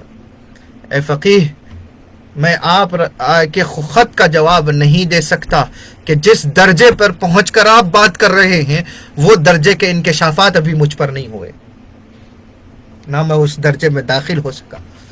سیدنا فقی المقدم رضی اللہ عنہ نے سیدنا شیخ سعد الظفاری رضی اللہ عنہ کی طرف سے موصول ہونے والے مشورے کے خط کا جواب دیتے ہوئے کہا کہ مجھے ایک ہی رات میں 7 مرتبہ سدرۃ المنتہا پر لے جایا گیا. یہ سیدنا فقی المقدم رضی اللہ عنہ کی ذات گرامی ایک ہی رات میں حالت روحانیت کا یہ مقام مرتبہ کہ 7 مرتبہ سدرۃ المنتہا پر تشریف لے گئے. ایک ہی حالت میں تشریف لے گئے، باہر آئے، پھر کیفیت یوں ہوئی کہ پھر روحانیت کی معراج ہوئی کہ پھر سدرۃ المنتہا تک پہنچے، پھر واپس آئے، پھر روحانیت کے اندر یہ مزاج پیدا ہوا ایک ہی رات میں. کیفیت ذکر و مراقبہ اس کثرت کے ساتھ میں زور پکڑتا رہا کہ 7 مرتبہ ایک ہی رات میں فقی المقدم نے سدرۃ المنتہا کی سیر کی. دوسری روایتوں میں یہ ہے کہ ایک رات میں 27 مرتبہ اور بعض میں 70 مرتبہ کا بھی ذکر ہے. تو ہم نے 7 مرتبہ کی روایت کو زیادہ اخذ کیا. اب اس میں رسول اللہ صلی اللہ علیہ وسلم سے مقام سے ملانے میں کوئی کوشش مت کریے. رسول اللہ صلی اللہ علیہ وسلم کی معراج جسمانی معراج، حضور صلی اللہ علیہ وسلم کی سیر جسمانی سیر. حضور صلی اللہ علیہ وسلم اپنے جسم کے ساتھ، اپنی روحانیت کے ساتھ سدرۃ المنتہا سے بھی آگے نہ جانے کون سے عالم میں پہنچ کر اللہ تعالیٰ سے ملاقات کرائے. یہ حضور صلی اللہ علیہ وسلم کی معراج. پھر 9 مرتبہ سفر واپس ہوتا گیا 7ویں آسمان سے 6 آسمان سے کہ نمازیں کم کرائیں. موسیٰ علیہ السلام سے مکالمہ ہوتا، جاتے آتے. یہ رسول اللہ صلی اللہ علیہ وسلم کی سیر جسمانی، یہ جسمانی سیر کی بات ہو رہی ہے. یہ جو ہم فقی المقدم کی بات کر رہے ہیں یہ روحانیت کی بات ہے. اور بیٹا بیٹا ہی ہوتا ہے، جد جد ہی ہوتا. انہی کے کمال کا تصدق ہے کہ انہیں کمال ملتا ہے. ان کا کمال کبھی ان کے کمال کے آگے نہیں جا سکتا. یہ بات یاد رکھیں کہ علی الاطلاق رسول اللہ صلی اللہ علیہ وسلم کی ذات اور رسول اللہ صلی اللہ علیہ وسلم کے مقام و مرتبے کے اوپر کسی کو مرتبہ حاصل نہیں، کسی کو حاصل نہیں، نہ برابر درجہ حاصل ہے کسی کو. چاہے لوگ کسی اہل بیت میں سے کسی کو اٹھا کر بھی رسول اللہ صلی اللہ علیہ وسلم کے برابر کرنا چاہیں تو برابر نہیں کر سکتے. اہل بیت کو اہل بیت کا درجہ ملا رسول اللہ صلی اللہ علیہ وسلم کے سبب سے. وہ ایک شخصیت اور ایک ذات، اس کی روحانیت کے سامنے ساروں کی روحانیت ہیچ، ان کے کمال کے سامنے سب کے کمالات ہیچ، ان کی شجاعتوں کے سامنے کسی کی شجاعت کچھ نہیں. انہی کی شجاعت کا تصرف اور تصدق ہے کہ جس نے مولا کائنات علی شیر خدا رضی اللہ عنہ کو شیر خدا کا درجے پر پہنچایا. انہی کے علم کا صدقہ ہے کہ سیدنا علی المرتضی رضی اللہ عنہ ان کے شہر رسول اللہ صلی اللہ علیہ وسلم کے شہر علم کا دروازہ بنے. انہی کے ذریعے سے صحابہ کے درجے صحابیت پر پہنچے. ہر ایک کو جو ملا انہی سے ملا، انبیاء کو جو ملا انہی کی وجہ سے ملا. تو کوئی کبھی اپنے آپ کو آ کر سید کہے اور نبوت کا دعویٰ کرے تو کیسے ممکن ہے؟ جبکہ ہمیں اس نبی آخر الزمان کی وحی یہ ملی کہ وَلَٰكِن رسول اللہ وخاتم النبیین، یہ اللہ کے رسول ہیں اور آخری نبی ہیں. ان کے بعد نبی آنے والا ہی نہیں ہے، چاہے وہ آل میں سے پیدا ہو چاہے وہ غیر آل میں سے پیدا ہو. اگر نبوت کا دعویٰ کرتا ہے تو وہ دجال ہے. لیکن حضور صلی اللہ علیہ وسلم کی آل میں گناہگار پیدا ہو سکتے ہیں لیکن دجال پیدا نہیں ہوتے، دجال پیدا نہیں ہوتے. دنیا کا اثر انہیں گمراہ کر سکتا ہے لیکن دجال نہیں بنا سکتا. یہ کمال اس خون کو حاصل ہے. ان تمام کمالات کے باوجود سیدنا فقی المقدم رضی اللہ عنہ انتہائی عاجزی پسند تھے. انہوں نے کبھی کسی خاص عہدے یا ریاست کے مالک ہونے کا دعویٰ نہیں کیا.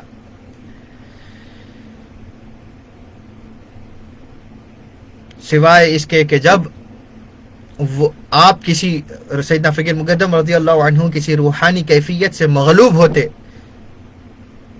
روحانی کیفیت کا غلبہ ہوتا، تو جس میں انہوں نے اپنی خصوصی حیثیت کی طرف خود انہوں نے اشارہ کیا، جیسا کہ سیدنا شیخ عبد القادر جیلانی رضی اللہ عنہ نے کہا قدمی هذه على رقبة كل ولی اللہ.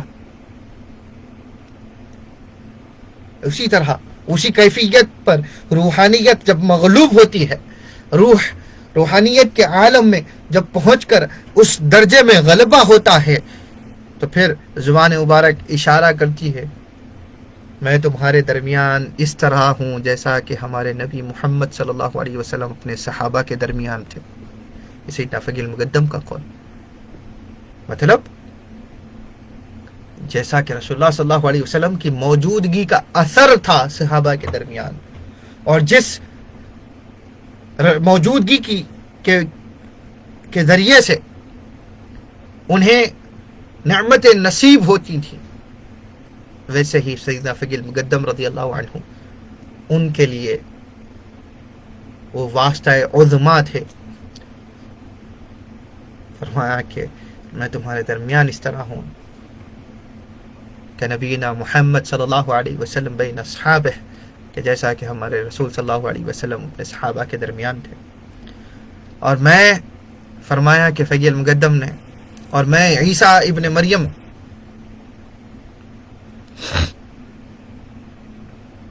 فرمایا کہ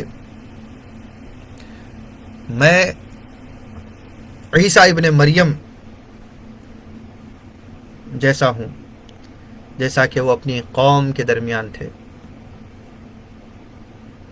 تو فرمایا کہ میں حضرت عیسیٰ ابن مریم علیہ السلام کی طرح، جس طرح وہ اپنی قوم میں تھے، اپنی امت میں جس طرح سیدنا عیسیٰ ابن مریم علیہ السلام موجود تھے، جیسا کہ سیدنا عیسیٰ علیہ السلام کی ضرورت اور وہ جس طرح ان کے لیے آسمانوں سے نعمتیں برآمد کرنے والے تھے، جس طرح آسمانوں سے نعمتیں آنے کا ذریعہ اور سبب تھے حضرت عیسیٰ علیہ السلام، کہ حضرت عیسیٰ علیہ السلام کے دور میں جنت سے دسترخوان اترتا تھا، نعمتیں کھاتے تھے لوگ،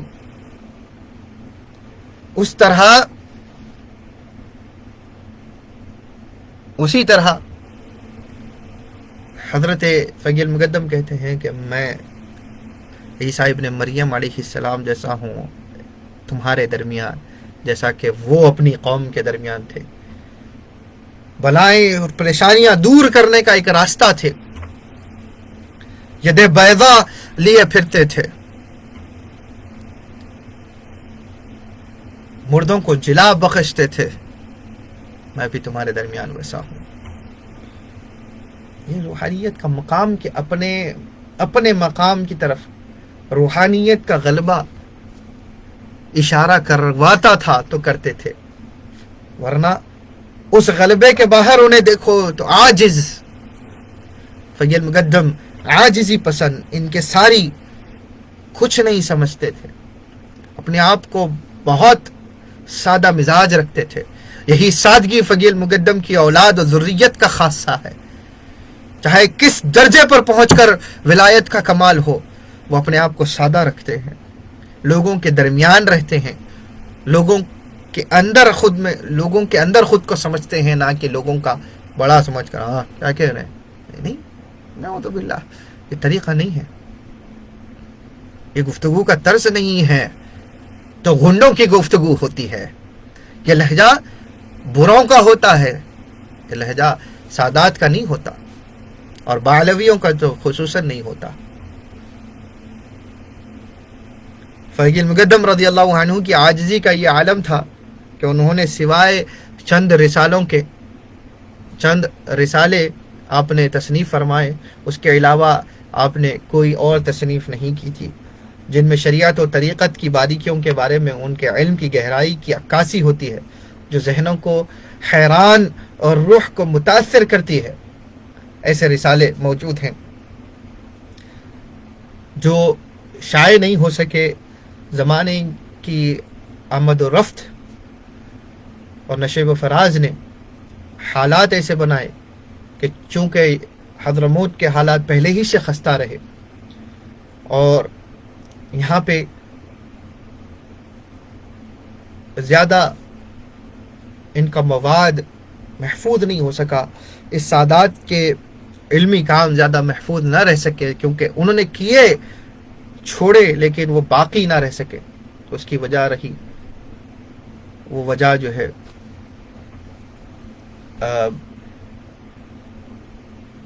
اس وجہ نے ایسا اثر چھوڑا کہ کچھ آثار آپ کے رسالوں کے محفوظ رہ سکے، مکمل رسالے محفوظ نہ ہو سکے۔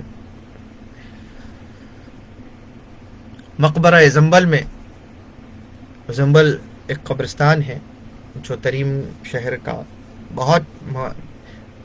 یہاں اس شہر میں دیگر بھی قبرستان ہیں، لیکن زنبل کا خاص ایک قبرستان یہ آپ کی آرام گاہ ہے، اپنی برکات کے لیے مشہور ہے، اور یہ وہ جگہ ہے جہاں دعائیں مستجاب ہوتی ہیں، قبول ہوتی ہیں۔ مشائخ طریقت نے فرمایا ہے کہ فوت ہونے والوں کی زیارت کرتے وقت فقی المقدم رضی اللہ عنہ محمد بن علی رضی اللہ عنہ سے پہلے کسی کی زیارت نہیں کرنی چاہیے۔ جب اس قبرستان میں زیارت کے لیے جائیں، فقی المقدم کی زیارت سے پہلے کسی کی زیارت نہیں کرنی چاہیے، اگرچہ زائرین کے اپنے والد کیوں نہ ہوں، لیکن پہلے درجہ سیدنا فقی المقدم رضی اللہ عنہ کی زیارت کا ہے۔ یہ زنبل کے قبرستان کا یہ اثر ہے۔ سیدنا علی بن علوی الخرد رضی اللہ عنہ نے جو خواب میں ایک ولی اللہ کو دیکھا اور پوچھا کہ فوت شدہ لوگ کس کی پناہ مانگتے ہیں؟ جب وہ اپنی خبروں میں مصائب میں پریشانیوں میں تکلیف میں مبتلا ہوتے ہیں تو کس کی پناہ مانگتے ہیں؟ تو اس ولی و بزرگ نے جواب دیا، جس کو خواب میں آپ نے دیکھا، اس ولی نے جواب دیا کہ محمد بن علی فقی المقدم کی پناہ مانگتے ہیں کہ جب پریشانی آتی ہے، قبروں میں عذاب مصائب یا ابتلاءات ہوتے ہیں تو فقی المقدم کی پناہ مانگتے ہیں۔ ایک اور متقی پرہیزگار شخص بزرگ نے ایک کسی عام سادہ شخص کو دیکھا جو مر گیا تھا۔ اس متقی صالح شخص جو خواب دیکھ رہے تھے، انہوں نے فوت شدہ کے حال کے بارے میں دریافت کیا تو اس نے جواب دیا، اس مرے ہوئے عام شخص نے جواب دیا خواب میں، فقی المقدم محمد بن علی میرے پاس آئے اور اللہ نے مجھے استقامت عطا فرمائی۔ جو لوگ فوت ہو چکے ہیں وہ سب فقی المقدم کے پاس جاتے ہیں۔ یہ اس خطے حضرموت کی بات کہہ رہا ہوں اور زنبل کے قبرستان کی بات کہہ رہا ہوں۔ جو فوت ہو جاتے ہیں وہ سب فقی المقدم کے پاس جاتے ہیں، انہیں استقامت نصیب ہو جاتی ہے، عالم برزخ میں انہیں تکلیف نہیں ہوتی، مصائب نہیں آتے ان کی برکت سے۔ یہ وہ فقی المقدم ہے۔ امام فقی المقدم محمد بن علی رضی اللہ عنہ نے جو سب سے بڑی میراث چھوڑی وہ یہ تھی کہ انہوں نے حضرموت میں علم معرفت و طریقت کی راہ کو قائم کیا اور اس کی تبلیغ کی، اسی طرح جیسا کہ امام ابو الحسن الشاذلی نے سلسلہ و طریقت شاذلیہ کو قائم فرمایا تھا۔ جب ابو الحسن شاذلی رضی اللہ عنہ سے کسی ایسی کتاب کے بارے میں پوچھا گیا جس سے امت کو فائدہ ہو، یا آپ کے انتقال کے بعد سیدنا ابو الحسن شاذلی کے بعد کوئی ایسی کتاب آپ چھوڑ جائیں، آپ لکھ جائیں کہ جو فائدہ پہنچائے آپ کے بعد بھی امت کو، تو ابو الحسن شاذلی رضی اللہ عنہ نے جواب دیا کہ میرے اصحاب میری کتابیں ہیں، میں انہی کو چھوڑ جا رہا ہوں۔ میری ساتھ صحبتوں میں رہنے والے، میری سنگتوں میں رہنے والے، میری سنگتوں میں رہنے والے، میری صحبتوں میں رہنے والے، یہ میری کتابیں ہیں۔ اگر کسی کو کچھ چاہیے تو میرے بعد ان کے پاس چلے جانا۔ اسی طرح فقی المقدم کی اولاد اور ان کے شاگردان، یہ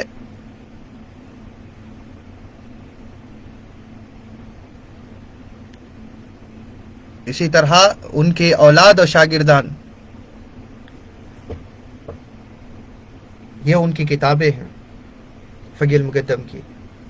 فقی المقدم کی اولاد ان کی کتابیں ہیں، فقی المقدم کی اولاد ان کی کتابیں ہیں، اور اس راستے کا عکس ہیں جو انہوں نے سیدنا فقی المقدم نے اپنی اولاد کے لیے ظاہر اور قائم کیا۔ آپ رضی اللہ عنہ کے سلسلے نسب سے کتنے ہی قطب، اولیاء، صالحین، صدیقین، علماء ربانی پیدا ہوئے، یہ سب ان کی کتابیں ہیں، یہ سب ان کی کتابیں ہیں۔ آپ نے اپنے نسب کے لیے اللہ تعالیٰ سے 3 دعائیں کی۔ آخری بات آج کی گفتگو کے لیے، اور بڑی طویل گفتگو ہو گئی کیونکہ یہ چیز ضروری ہے، فقی المقدم کے حوالے سے چیزیں ضروری تھیں کہ لوگوں کو معلوم ہوں،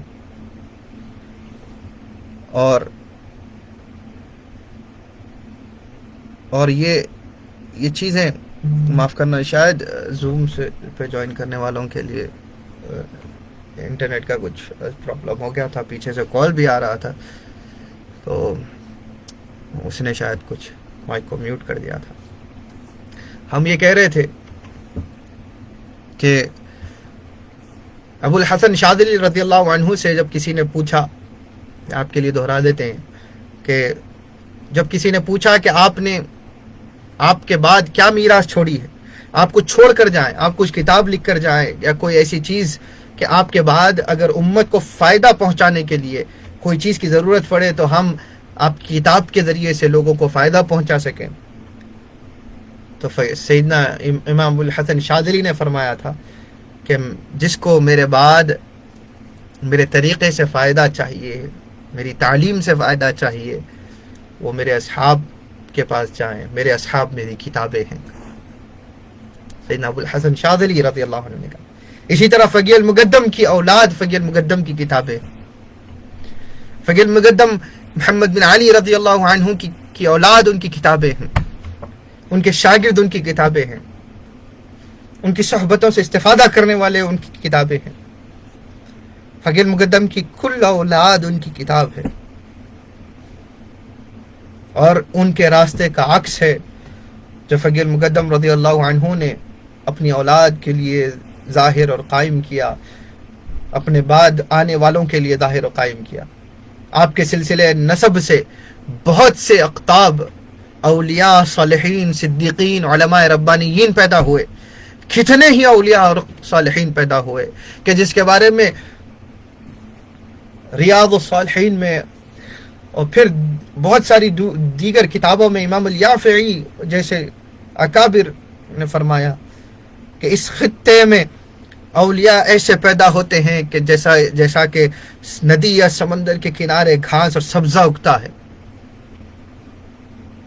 فقیہ المقدم کی اولاد میں اس طرح اولیاء اور قطب پیدا ہوتے ہیں، صالحین، صدیقین، علماء ربانیین ایسے پیدا ہوتے ہیں جیسے کہ دریا کے پاس میں ایک سبزہ کیسا اگتا ہے کثرت کے ساتھ، اس طریقے کے ساتھ، اس رنگ اور اس کیفیت کے ساتھ آپ کی ضروریت کے اندر علماء ہی علماء پیدا ہوتے ہیں۔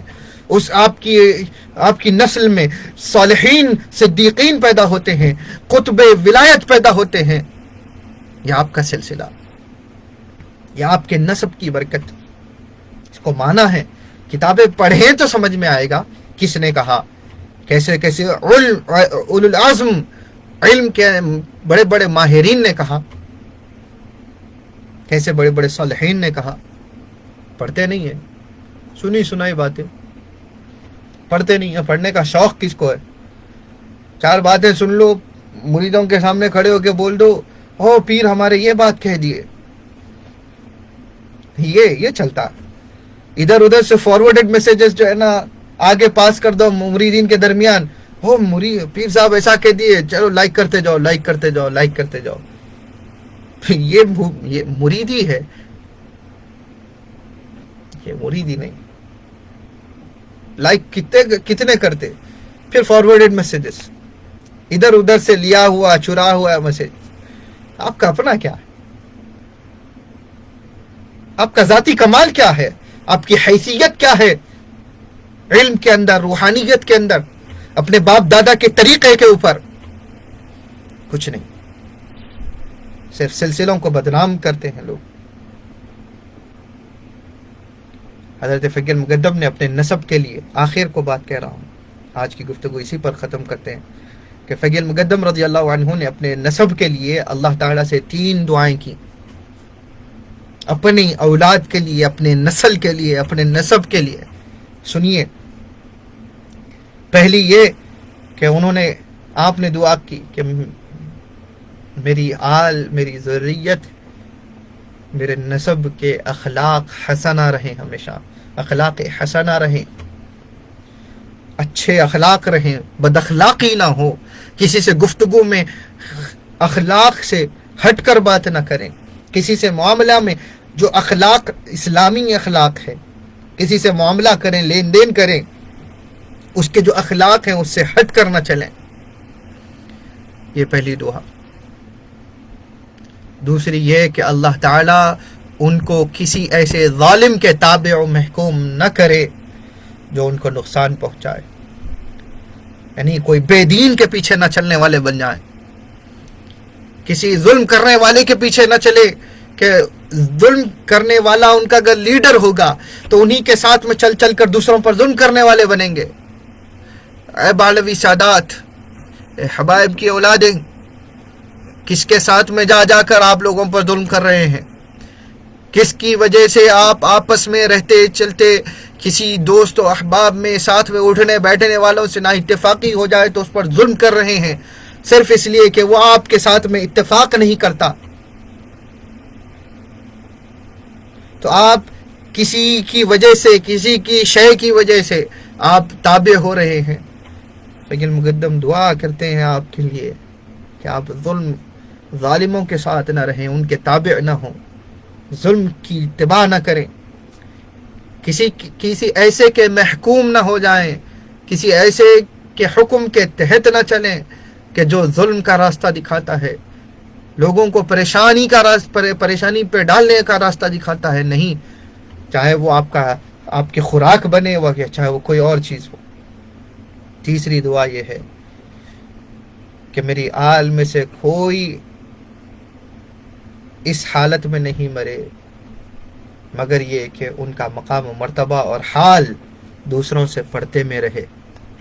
اے اللہ، میری آل، میری ذریت، ان کے اندر بڑے بڑے مقام ہوں گے، بڑے بڑے منصب ہوں گے، بڑے بڑے قطبیت کے درجے ہوں گے عطا ان کو، علم و کمال کے درجوں اعلیٰ و بالا درجوں پر فائز ہوں گے، لیکن اس حال میں مریں کہ ان کے حال، مقام و مرتبہ لوگوں سے پردے ہی میں رہے. میں نہیں چاہتا کہ ان کی شہرت ہو. میں نہیں چاہتا کہ لوگ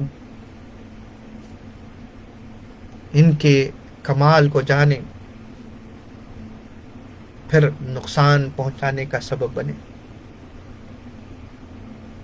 دین میں بگاڑ ان کا نام لے کر پہنچانے کا سبب بنے. نہیں. اب سمجھ میں آیا کہ سیدنا وہ نقطہ جو ہم نے بیچ میں کہا کہ سیدنا شیخ عبد القادر جیلانی رضی اللہ عنہ کے مرتبے کو مرتبہ اظہار حاصل تھا. سیدنا فقی المقدم کو وہ مقام خفی و سری تھا کہ آپ چونکہ درجے میں وہی مرتبے پر فائز تھے لیکن اظہار نہیں تھا. کیوں؟ کیونکہ خود انہی کی خواہش نہیں تھی کہ یہ حوال دوسروں پر آشکار ہوں. جو جتنا کچھ معلوم ہو گیا ٹھیک ہے، مکمل کمال نہیں، مکمل درجہ اور حال کسی پر معلوم نہ ہو. یہ سیدنا فقی المقدم رضی اللہ عنہ کی دعائیں ہیں. اسی دعا کے ساتھ میں آج کی اس طویل نشست سے ہم اجازت چاہیں گے کہ اللہ تعالی ہمیں اور آپ کو استقامت عطا فرمائے. ہمارے معاملات کو اللہ تعالی زیادہ بہتر سے بہتر رکھے. اس عظیم ذریت اور نسب میں اگر اللہ نے ہمیں پیدا کیا ہے تو اس نسب کی خیرات، اس کی خوشبو ہمارے اندر ڈالے کہ ہم نیک اور اپنے نبی صلی اللہ علیہ وسلم کی شریعت و سنت اور آپ کے اخلاق کی تابع رہ سکیں.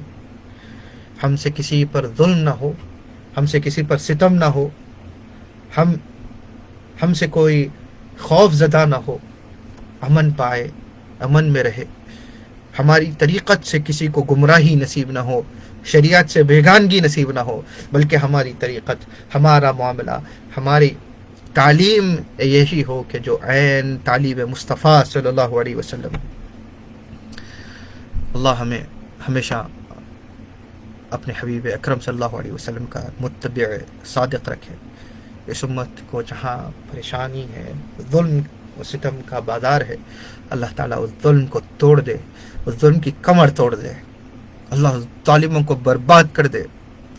وہ ظالم اس امت سے ایسے دور ہو جائے جیسا کہ شیطان کو اللہ تعالیٰ نے راندگاہ درگاہ کیا تھا اپنے قرب سے.